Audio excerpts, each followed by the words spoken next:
Olha aí, pessoal, saíram as notas do exame do PISA, né, que é o Programa Internacional de Avaliação de Estudantes do ano de 2022, do ano passado, que faz aí a mensuração da qualidade do ensino e do aprendizado, é claro, dos alunos de diversos países, são muitos países aí que são de fato avaliados nesse exame, cujos alunos têm o seu desempenho monitorado com uma certa regularidade nesse exame, nessa avaliação aí, e adivinha só, o Brasil está pior em matemática, ciência e leitura, né? Ciências e leitura. Ou seja, a educação no Brasil está indo de mal a pior, a coisa já era ruim, está pior ainda do que a gente poderia, inclusive, imaginar. Então vamos dar uma olhada nesses números aqui, né? Adianto para vocês que 7 em cada 10 alunos no Brasil não sabem o mínimo de matemática, de acordo com o que foi avaliado no exame PISA, porém, é importante frisar, colocar isso aqui sempre diante do nosso debate, colocar isso à frente do nosso debate. O problema da educação no Brasil não é algo novo, não é algo recente, isso é algo corriqueiro, faz parte do padrão brasileiro, conforme esse gráfico que a gente vai olhar aqui, que eu estou vendo no Twitter do Rafael Gloves, vai nos informar, né? Mas então vamos conversar sobre o tema educação, sobre o tema PISA, o resultado patético, pífio do Brasil nesse exame. Mas antes disso, deixe o seu like e o seu comentário neste vídeo, se inscreva aqui no meu canal. Se você ainda não for inscrito, considere se tornar membro patrocinador do meu trabalho com valores a partir de R$ 1,99 por mês. Você me ajuda bastante dessa forma, pode ter certeza disso, né? Então, conforme eu falei, o Programa Internacional de Avaliação de Estudantes faz uma média e uma mensuração da qualidade do ensino em diversos países que são avaliados aí e tudo mais, né? Esses dados são divulgados pela OCDE, Organização para a Cooperação e Desenvolvimento Econômico, e de fato os países são listados e pontuados conforme o desempenho dos seus estudantes. Aqui no caso do Brasil, mais de 14 mil alunos fizeram essa prova aí, 420 municípios brasileiros tiveram aí sua participação nesse exame, né? E, de fato, o Brasil ficou entre os 20 piores do mundo em matéria de matemática e ciências e entre os 30 piores em leitura, né? Que são as 3 áreas principais avaliadas pelo programa e por essa prova, por essa avaliação, né? Então, de fato, a média brasileira aqui é realmente lamentável. Esse exame foi feito da última vez aqui, né? Eu não sei se foi da última vez, mas os dados que estão sendo comparados aqui são os de 2018, um intervalo de 4 anos, e de lá para cá houve uma regressão em todas as perdas aí, né? Então, de fato aqui, o Brasil seguiu a tendência de outros países, porém com perdas mais acentuadas que outros países. Todo mundo acabou levando ferro nessa história por conta da pandemia. É óbvio, todo mundo sabia que isso ia acontecer. Essa coisa de fechar tudo, fechar as escolas, deixar as crianças fazendo homeschooling, deixar as crianças fazendo outros tipos de métodos de ensino aí, com menos contato social, com menos participação na sala de aula, é óbvio que isso é prejudicar gravemente o desempenho dos alunos, principalmente dos de pouca idade, das crianças que são na alfabetização, aprendendo as operações básicas de matemática e tudo mais. De tal forma que eu arrisco a dizer, aí é mais uma percepção minha do que algo científico, mas é algo que eu arrisco sim a dizer, que de fato o que foi perdido, o prejuízo para essas crianças não poderá ser recuperado. É uma fase da vida em que as crianças estão aprendendo as coisas mais fundamentais e esse ritmo, esse progresso de aprendizado é muito importante à medida em que o cérebro da criança vai se desenvolvendo, o corpo também, ela vai tendo um desenvolvimento intelectual com a provocação, digamos assim, do ensino de determinadas matérias, questão da leitura, questão das operações básicas de matemática, conforme eu falei, outros temas relacionados às ciências também. Isso aí é o fundamento, e é algo bastante preocupante, né? Isso é o fundamento para que as crianças futuramente de fato consigam se desenvolver melhor numa área técnica, por exemplo, numa faculdade e tudo mais, porque elas teriam, uma vez que elas tenham um bom fundamento, um bom alicerce em leitura, interpretação de texto, operações de matemática, um pensamento lógico matemático bem desenvolvido, o restante fica mais fácil, vem com mais facilidade.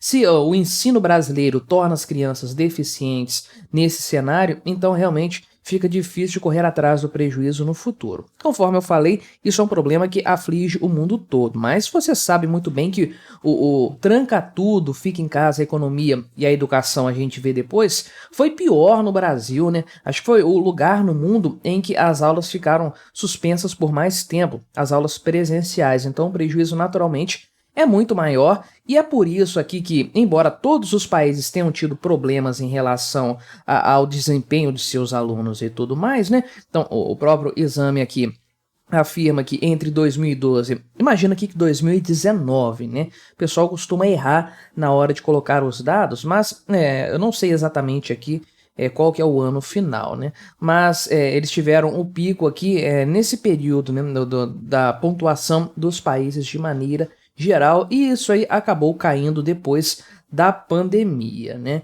Então, embora tenha começado a diminuir antes disso para os países de forma geral. Mas olha só, de 2018 para 2022, a nota brasileira em matemática caiu de 384 pontos para 379, que é a queda mais acentuada dentre todas as disciplinas, né? Em leitura caiu de 413 para 410 e em ciências de 404 para 403 aqui também, né?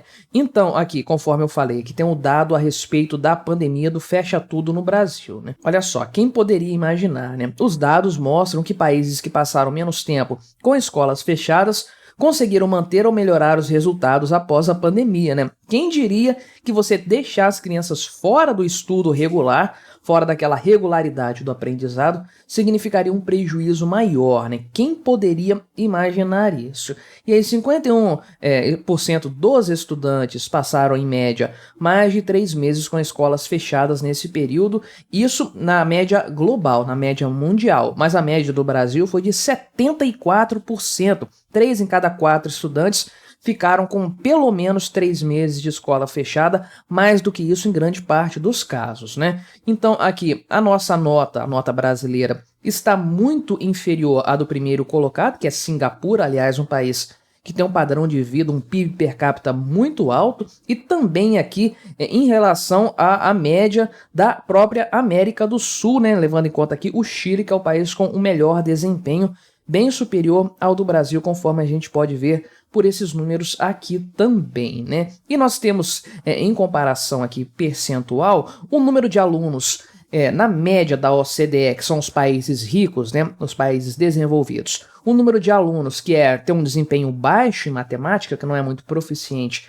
nessa disciplina, é de 31% nos países ricos lá da OCDE, né?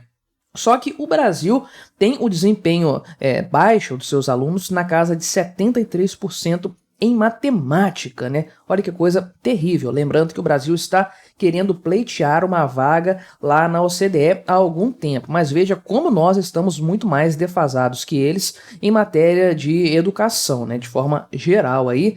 E esses números aqui são referentes a 2022, conforme eu falei. Se compararmos com 2018, o percentual era de 68% aí, né? E só 1% dos alunos brasileiros tiveram os melhores níveis de rendimento em matemática. Só 1% que está lá no top do estudo em matemática, sendo que no Singapura, aqui tem os melhores índices, conforme eu falei, esse valor aqui dos alunos com os melhores níveis de rendimento em matemática é de 41%.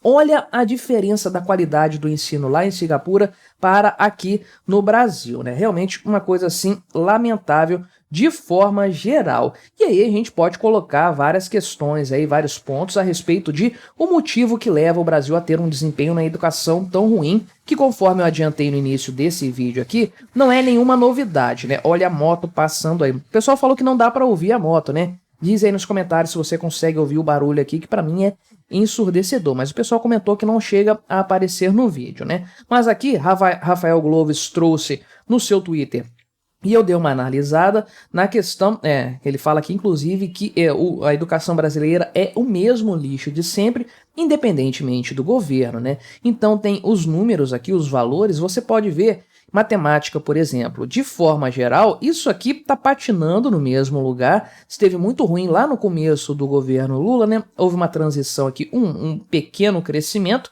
mas você pode ver que de lá para cá estamos patinando no mesmo lugar, não tem uma grande evolução em matéria nenhuma. Ou seja, a educação no Brasil está ruim, tem uma qualidade pífia, lamentável, há muito tempo. Isso aqui são 2 décadas de avaliação e a coisa não melhora.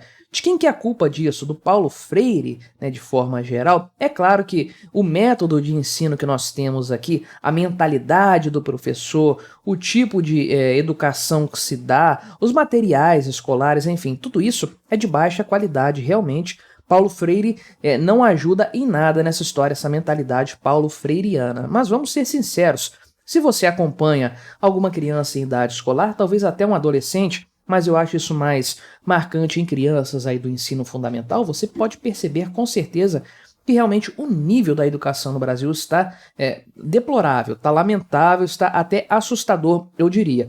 Realmente, as crianças estão cada vez mais com dificuldade para interpretar um texto, para resolver um problema matemático, enfim, não sei para onde está caminhando a educação no Brasil, e é o grande problema da educação estatal.